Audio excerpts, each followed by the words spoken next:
amount of time you read books that are connected to our business, that are connected to financial services and investments, you're going to be forwarding your career like no other. And true enough, he took my advice, and you know where Jeff is today. I am so sure that has helped a lot in him forwarding himself in the field or the arena that we were in. So it's very important that you got to realize that. You get to ask yourself, ano ba ang interests mo? Pangalawa, entertainment. Ano nakaka-entertain sa'yo? Ito ba, typical na entertainment lang talaga? Pagkatapos mong panoorin, wala na? Or is it the entertainment that you learn something from? Kasi alam niyo po, kahit entertainment yan, may napipili dapat tayong bagay na may natututunan tayo.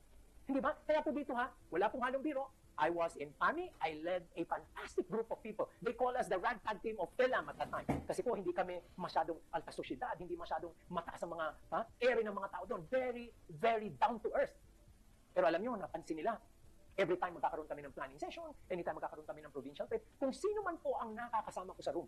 Kasi wala pa kaming pera dati. Medyo twin sharing pa ako, minsan triple sharing pa ang mga kwarto. Alam nyo, napapansin nila, early morning, when I open the TV set, saan ang bubuksan? Anong channel? Bloomberg.